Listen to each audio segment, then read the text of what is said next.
today we're diving into the article, AI in Search is the Medicine SEO Needs. There's so much to talk about here. I'm glad that we're diving into this. We could talk a lot about how this is impacting what we're seeing in the legal space.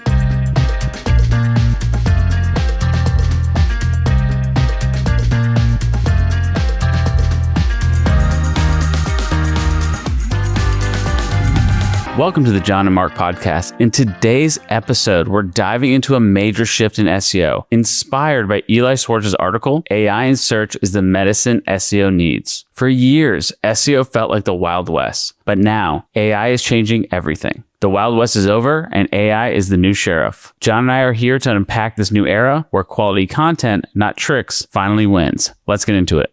First, let's get started with the idea where Eli is discussing the Wild West of SEO. The Wild West in SEO it's talking about, the late 2000s, early 2010s, when the internet was just fraught with garbage. I mean, you saw pages getting spun up all the time with exact match keywords. You saw anchor text with the same color as the background of a page. You saw widgets and calculator links. That was the Wild West, right? Google was a quantifiable platform. It was based on how many links you had, how many pages you had, how many times you mentioned certain keywords. It definitely was not qualitative the way that we think about SEO working today. It's interesting. The more I got deep into SEO, there's just like deep rage that used to fill me that when I would see sites doing things that I knew to be wrong, that Google specifically said are against the rules, and then them being successful.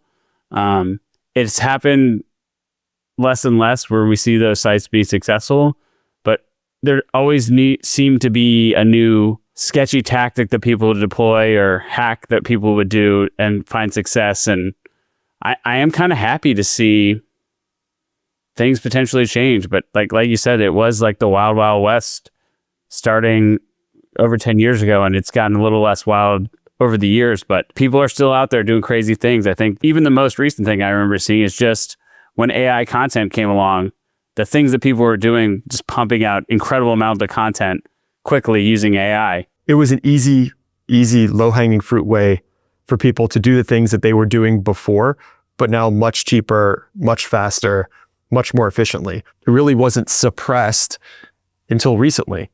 Like very recently, over the past few months. So we had this wave of AI being introduced mainstream almost 2 years ago, right? It was November of 23-ish when ChatGPT kind of broke out and people started really using it. So it's been a year and a half of people just slamming the hell out of their prompts with produce me a page on X and then throwing it up on their site. And then as AI got more and more integrated into automation and workflows, it became a way to do that, but programmatically.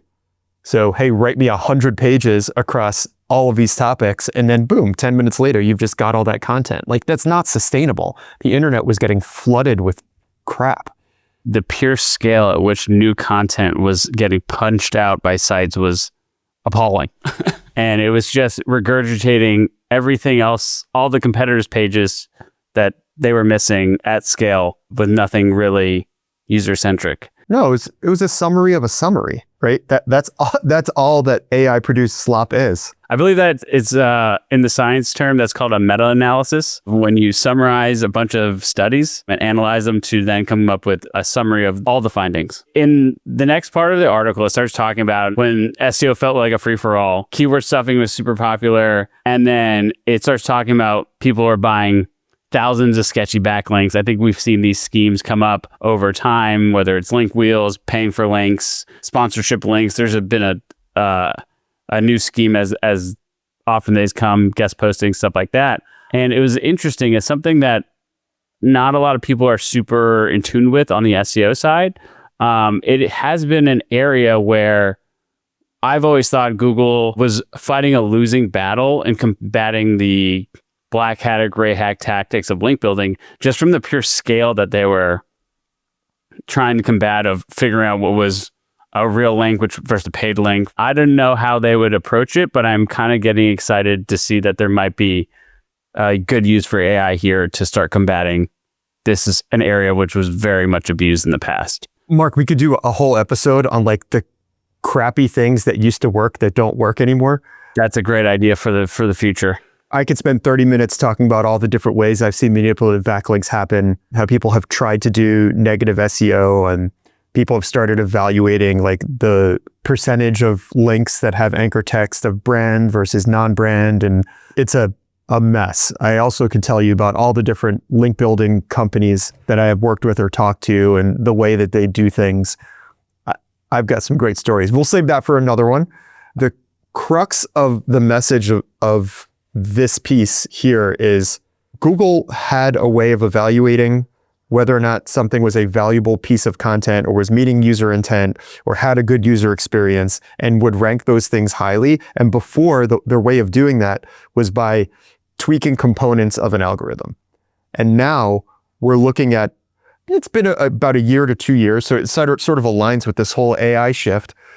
We're looking at Google not really knowing what's changing when things change, because machine learning is so embedded in multiple ways into how Google's ranking systems work. And I say systems because it's multiple systems layered on top of each other to actually give you the output that you see in your traditional blue links, that no one can tell you this is how the algorithm works. It's not an algorithm. It's not something that's static. It's not something that's written by humans. It's guided by guardrails. It's refined through machine learning and human quality raters, but it's not a direct, explicit algorithm. And in order for that to be effective, it had to shift away from quantitative analysis of ranking factors and shift more towards a qualitative analysis, which is why we've seen this evolution of content that actually meets user intent. Well, first you have to define user intent, then you have to see, does a page meet the user intent? There's so much to talk about here. I'm glad that we're diving into this. There's a lot of stuff in Eli's article that I think is really important for us to talk about and has a direct impact on specifically how lawyers, which I think most of you are either lawyers or legal marketers, we could talk a lot about how this is impacting what we're seeing in the legal space. A couple of things that really, set off a light bulb in my brain when we were talking was a couple different things from like talking about guardrails. It's interesting that Google in the past used humans as guardrails for quality raters on pages. And from a scale and cost perspective, it was a solution that they had in place because they had no other better solution. It is infinitely unscalable from a cost perspective because the internet is constantly growing and having humans grade everything. The introduction of AI allows to grade for quality at scale in real time, which you just can't do with humans, and also eliminate human bias, which is also real. Let's clarify that because I don't want to give people a misunderstanding here, right? Humans were never directly evaluating pages and then their ratings informing whether or not that page that they looked at should rank worse or better. That's not how it worked.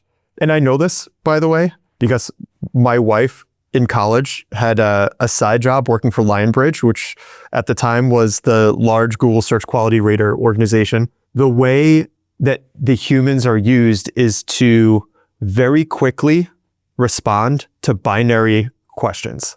So for instance, they'll give you like, and all this is now public knowledge, right? It's all available through Google Search Quality Rater guidelines, which you can find online.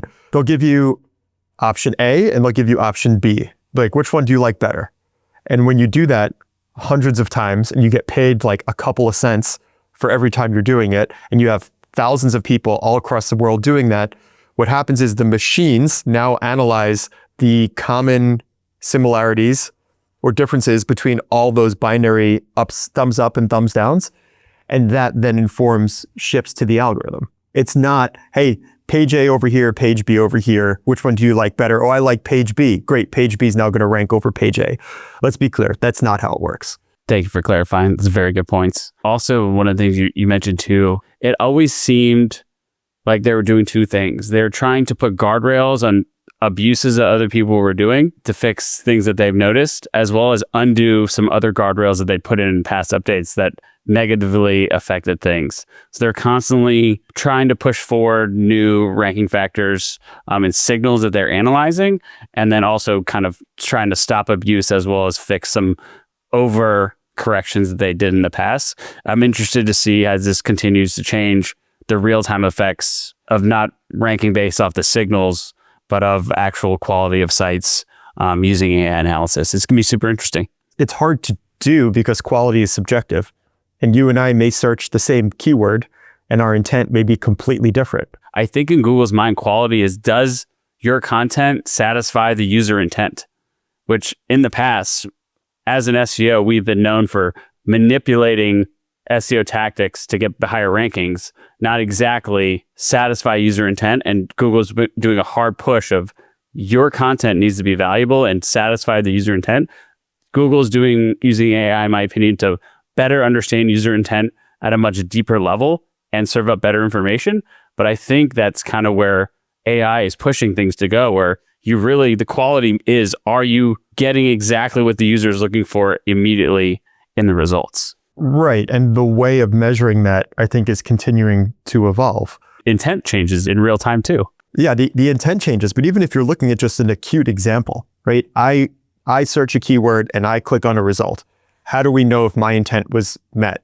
The first thing that gets looked at is, did you go back to the search results, right? Did you bounce back and then click on another result? Beyond that, we learned over the past year through some of the discovery and testimony that was done in the antitrust trials that Google is using signals from the Chrome browser, right? Chrome owned by Google, using signals from the browser to actually see what users are doing on pages. And they don't have to get to those pages from search. If someone just navigates to a website and is navigating around their website, that in and of itself can be data that is consumed by Chrome, sent back to Google, and then processed as part of the ranking algorithm. No one knows how much is being used, what's being used. You bring up the obvious things, right? If I go to a page, is the thing that I was looking for, am I finding it as quickly as possible? Well, if you don't know the thing that you're looking for, how do you know if that thing was found? So it's just the machine learning looking at all of the signals of someone is scrolling a little bit, or someone is staying on a page for a long period of time, or someone is navigating to another page to get the answer they want. That may send a signal that the other page is more valuable for the intent, or that page is now associated topically with the original query, with the original page. There's so many things. It is literally impossible for you to take all of those factors into account when doing an optimization of a page. SEO, GEO, AIO, whatever the hell you want to call it today, it is just so wildly different from the way that optimization for search results was done even a year ago. One of the things that I hadn't thought of that really kind of made me think even wider than I was already thinking about brand signals and the depth that Google will go to analyze and get the best search result is this comment that he makes here in the article of, it may be one day for Google's Waymo to provide brand insights from the terabytes of footage it collects as it autonomously drives down the streets. It's like, first of all, Google already has that from Google Streets. And then they can get access to that with partnerships from any company that's collecting it, like Waymo, Tesla. Yeah, your data is not your data anymore, right? If you're doing anything in the public, it is being tracked in some way. Every car has cameras on it nowadays. So being able to analyze brand intent for a law firm by seeing how many billboards they have, that Waymos or whatever, Google Maps is able to identify in a certain area where they have offices, is just blows my mind, but it's absolutely possible. No idea if it's happening. No idea. I think conceptually, right, what Eli is talking about is possible and could be done, and we would never even know if it's happening. Just the fact that this is something that we have the technology nowadays for everything that is seen and heard in the public eye to be embedded into the experience that you're going to get when you are inputting a search in online or putting a prompt into an LLM.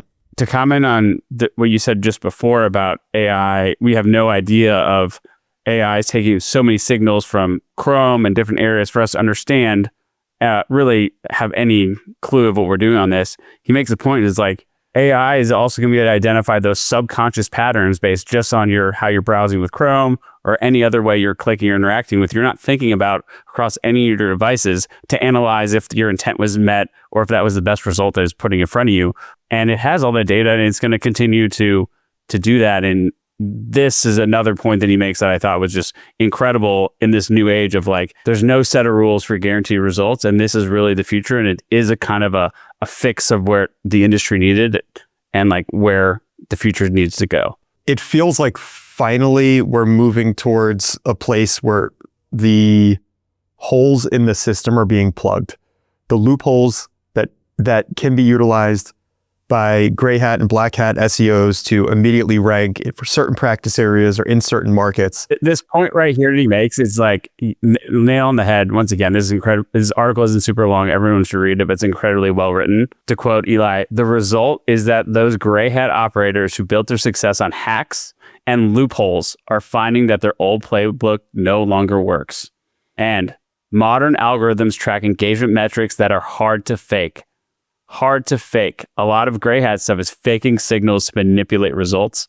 And he just like in 2 sentences, just like nail on the head with that. That's because I think ideally the ultimate goal would be for whether it's Google's ranking systems or all the different AI tools to mimic the real world as much as possible. And granted, we're now in a phase where like the real world and like the digital world are fusing together, but there's still a distinct difference. Like you said, like a billboard, right? A billboard is traditional media that people see with their eyes.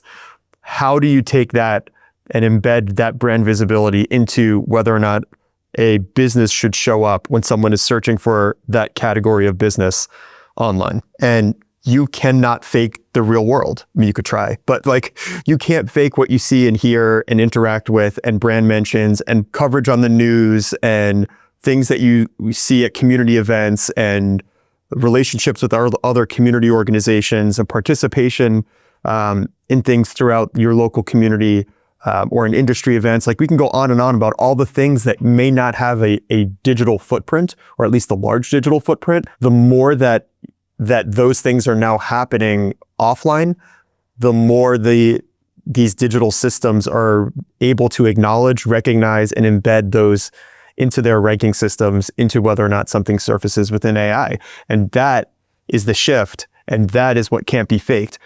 In turn, what that means is that we're finally at a point where the fakers are going to be gone. Because you can't fake what happens in the real world. It's not as easy as it was before when faking visibility or faking content expertise or faking backlinks was like, I'm going to buy it from some guy on Fiverr or I'm going to spin up a bunch of pages. I think you're absolutely right. I have also this, it's related to this, but also a little bit to the side, is I have this true belief that with this huge rise in AI, there's also a huge push now to real people. The advantage is like people want to know who that person is that wrote the article. They want to see a video of them. They want to understand their expertise. They want to do research on them. And they want to know that it's a real person, not AI or some automated system they're dealing with. And the opportunity for real signals from real people is going to really rise up versus anything that's manipulated from like, we see like literally AI influencers now. So people are like getting this distrust of what's real and they want real people and real signals. And they're going to do research to find those people to get the answers or do business with across the internet. Yeah, he says right here, users became skeptical of everything they found, even legitimate brands. Yeah, my son asked me this morning, like he wanted to go to some new store that we drove by that said coming soon. And he said, is it open yet? I'm like, I don't know. Let me message them on Instagram and ask them because that's where it said that they were coming soon. And I messaged them and he said, is that AI? He, as a 7-year-old, is having a hard time distinguishing between is the AI going to respond or is a person going to respond and give me the accurate information? And that is going to permeate, or it already is permeating through our entire being, our society, and anything that you can do to stand out and like immediately prove like, hey, I am not a robot. I am not a machine. I am not AI. I am real. And I think this is why Reddit got such a huge boost over the past couple of years in search visibility, because people hadn't realized yet how to manipulate Reddit. So it was inherently all real people. They were, for the most part, anonymous unless someone self-identified themselves. And then you had this natural upvoting process that would surface posts or comments that were more liked or not as liked as others. And that is why Reddit, I believe, got as much visibility as it has. Still has a bunch of visibility. Now there's other forums, other places on the internet where people are posting and giving real commentary, and it's backed by their real expertise. That's why forums, that's why Reddit are getting the visibility they're getting. How do you emulate that type of visibility on your own properties, whether it's your website or your social media or your YouTube? Those are the types of things that you need to figure out. And there's no playbook. It's actually really exciting. There's no playbook for us right now on how to go about doing these things in a way that will directly influence results, because it is so new and so novel. And I think that we're looking at a reality of a complete shift in how content in any form is produced for digital properties, because it has to be now produced not for ranking purposes, but really to meet real human intent. Like, is the thing that I'm making actually something that someone wants? And that is going to be a unique exercise that I'm going to do dozens, hundreds of times for the brands that we work for, because that's the way that the world now works. The space now for me has become more exciting because I feel like SEO had gotten to a point where it was, how do you execute your playbook that you know to work at scale effectively? And now it's become, it's not the Wild Wild West, but it's the Wild Wild West of what, like, creatively, let's try new things. Let's do all these different things outside of writing content and optimizing for schema to give a better user experience to satisfy the intent of the people coming to the site, to our potential clients. Let's try various different things and see what works, what doesn't work, what our audience responds to, and deliver incredible, great experience to our users that are visiting the site, instead of, hey, how do we execute on writing content, link building, and technical SEO at scale effectively across the sites we're working on? It's just a much more creative process, fun process, and exciting process because it's new and there's no defined playbook that we're all trying to run right now.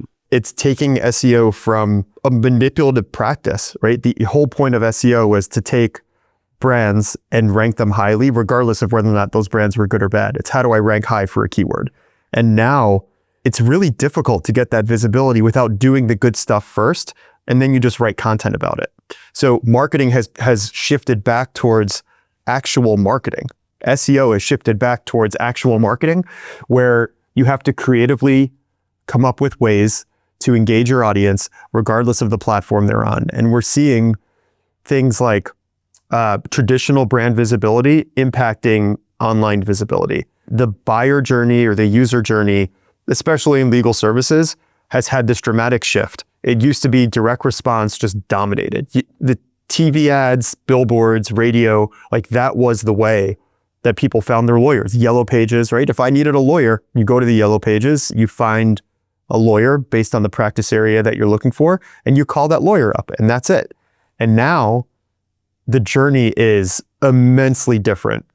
You see programmatic video ads that are targeted to you on YouTube TV or on all the streaming networks, that the person who's across the street from you watching the same program is not seeing the same ad as you. Like, I don't know if people truly understand that yet, but we have shifted away from linear TV advertising.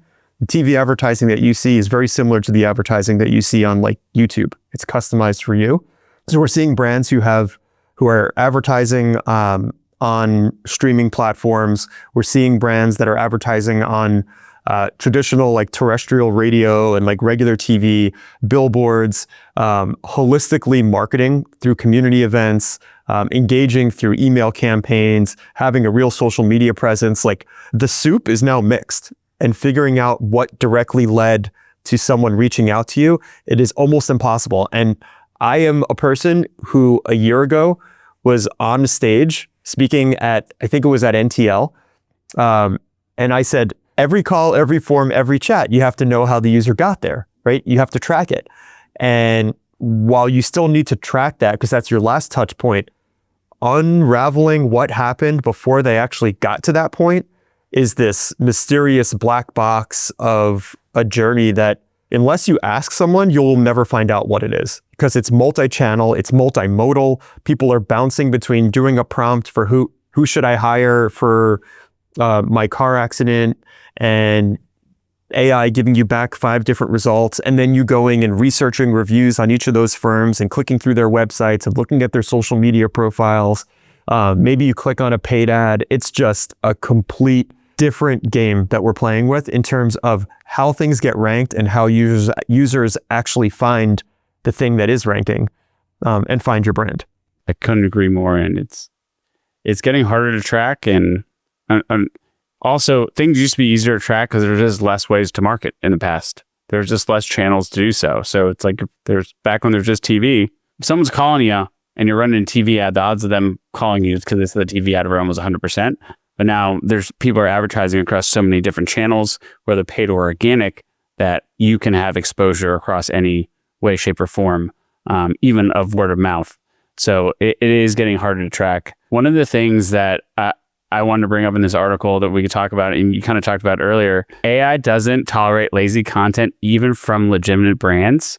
And then he goes on to say later, you're no longer trying to outsmart link farms or compete with content farms. You're competing on user experience and genuine value. When you were talking about before, like Reddit being so popular, I'm getting older, but I'm not that old, but says the man who's younger than me. Thank you very much. Forums were a big part of my childhood. There were specific forums for car stuff or whatever it was that you would go to. I remember I had a Lexus IS300, and there's a Lexus IS300 forum that was super popular, and that's where you go to get your information. And then now, many, many years later, I find myself searching something plus Reddit, because that is like my number one source for like real information from real people. Because I'm big into fitness and working out. I like to go do runs, ultra marathons. And when I search stuff, there'd be these big, humongous brands that would have an article that'd be ranking, and they'd all have the same 5 tips for whatever. It was SEO optimized. It had a ton of product placements in there for other crap that wasn't relevant from someone who was not a runner. Or you can tell that wasn't like the person I was looking for. And then now I just search something plus Reddit, and then I find a whole community of people talking about it, giving their real world experience of what worked, what didn't work.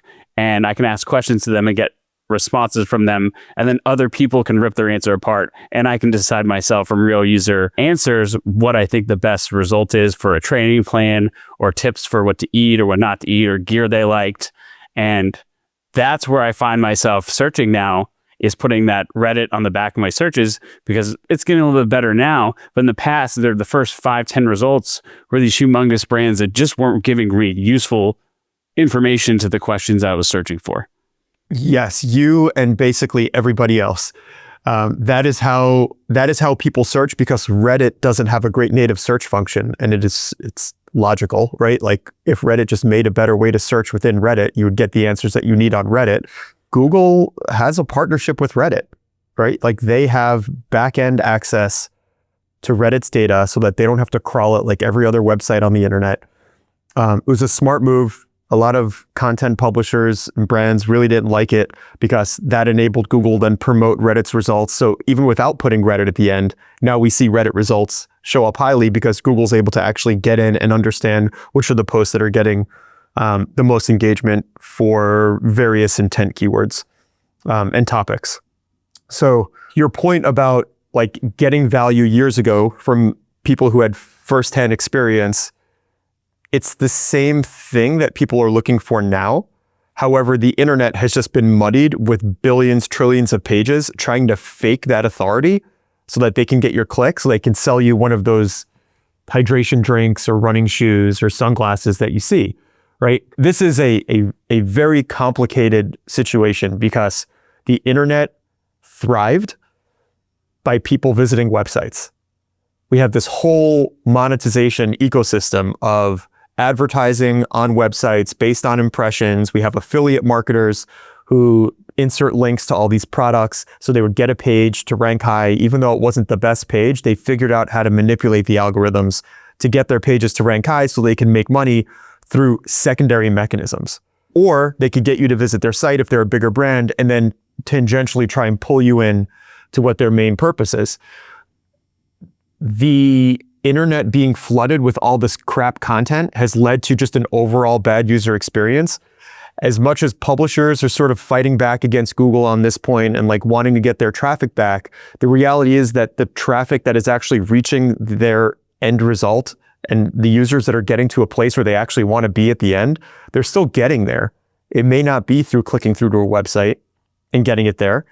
It's nowadays more so happening through getting an AI overview, or used to be featured snippets, which are all but gone. But staying on Google's platform, the clicks go away, the intent is kind of met more, and then Google still gets the impressions, right? Like Google's trying to keep you within their own ecosystem so they can serve you another Google ad, they could serve you another LSA, and just keep satisfying you in that way without you going off to a website. But when you do leave, your intent should be met when you get there. I love Google's business model because people forget that websites are not the customers of Google. Searchers are the customers of Google, but they make all their money off the websites trying to get their customers to their site.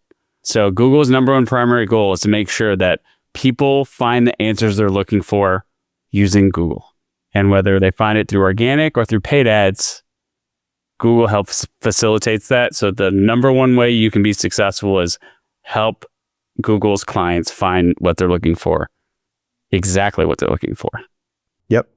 And Eli's point here is this is not a shift away from traditional SEO tactics. Like I'm talking about traditional like white hat SEO tactics. Success in an AI first world is doing all of those things that you used to do if you were doing them the right way, and doing all of these other things too, which represent a brand being successful in the real world. And our future and how information is going to be surfaced through AI, through Google, is going to be based on a combination of those two things. Are you actually producing content that is meeting user intent? Are you structuring it appropriately technically? Is it fast? And if all of the things are held equal, is your brand the brand that people actually want to see if they go and search or they put a prompt in? And the way that they measure that is by evaluating what's happening in the real world as much as possible. And again, we don't know what those factors are that they're using, but that's sort of the goal here. And what Eli talked about is we are moving towards a place where the experience online is meant to mimic what is happening offline as much as possible. We didn't have a way to do that before with technology, but it's finally there. It's interesting. There's a word you said, it's brand. In the past, people or companies were able to artificially create brands through paid advertising, how you perceive them through ads. And in today's world and in the future, AI is able to analyze the actual intent of your brand by what actually people think and like say about you everywhere. And to me, that's crazy, but awesome at the same time. You can't fake a brand. It's actually how your company operates, how the individual experiences are for your clients, and how you perceive across every platform. And that's a scary but exciting opportunity for so many companies to really rise above, because they are taking care of their clients and they're creating a great, real human brand for the people that they serve. Right. With a reputation that is real and honest, right? It's not just, hey, I've got a whole bunch of 5-star Google reviews because I've collected them from all my happy customers. Like, what about the one bad review you have on BBB, or the fact that, your secondary office for some reason keeps getting bad Yelp reviews? Like, all of this stuff is now aggregated and taken into account, and it is more representative of the real world experience of people. And that comes back to, are you giving people what they expect? And are you even exceeding those expectations for whatever service? If you're a lawyer, obviously it's in legal services. It's from the moment someone answers the phone during intake, that entire sign up process. But for any business, right? If you're a pizza shop, someone comes into your pizza shop and you serve them cold, stale pizza, right? They're going to tell their friends that your pizza was stale and cold and not to go there. Or they take a picture of it, they post it on their Instagram, on TikTok, giving a negative review. That used to live in isolation though. That's the difference. That Instagram post used to live on Instagram and nowhere else. And now technology has the ability to, Instagram opened up their crawlers, at least for all their professional profiles, by default to getting crawled by Google. Right? Social, it was always a question mark. Is social a ranking signal? Like, I truly believe that right now, with the advent of that social is in some way a ranking signal for brands. It's a brand signal. Whether what people say on these videos, in their posts, all that stuff is crawlable. I'm excited about that part to see how it transpires and what the actual guardrails are for that. For example, if my professional profile is able to get crawled, but someone takes a picture and tags me and it shows up on my profile, is that now public domain, even though they have a private profile? I'm interested to see how that plays out. It all depends on your privacy settings on your own profile and how deliberately you have aligned your social media profiles with your website and your brand in other places. Like the simplest way, like in schema on your website, you could say same as and just list all your social media profiles. And now you're sending like a very clear signal to Google, like that YouTube channel, that Instagram handle, that X profile, those are all the same as Mark. To wrap this up here, the last little sentence, I want your final send off and reaction, but he says, the future has never been brighter. Agree or disagree? In terms of SEO or just in general? Because it's hot as hell here in Florida right now. I was going to go with SEO. Yeah. I mean, I have for over a decade believed that SEO is a great way to drive traffic and sales to a business. And the way that it has moved over the past 6 to 12 months, it has moved towards the direction that I have always just hoped that it would, right? The elimination of like so much of these spammy tactics as real ranking factors has led us to a place where there's a moat around real brands, where real marketers can get their hands dirty and create a following offline and create a following online, and everything is now holistically integrated. And SEO is sort of the endpoint where you capture all of that demand and you capture all of that intent and you capture those users and you turn them into clients. So I agree that the future in SEO has never been brighter, from the ways that we go about producing content, to the ways that we analyze what's happening, to the ways that search engines and LLMs are integrating all these different signals. Well said. I think it's a scary future, exciting future, and the shakeup that we all needed. I'm the most excited I've been about it, probably also the most scared, and that's probably the reason why I'm so excited. Absolutely fantastic episode, Jon. Thank you so much. Everyone who watched, please don't forget to like, subscribe, put any questions, comments you have in the comment section. We will read all of them and get them to you. Thank you very much. This is Jon and Marc. See you in the next episode.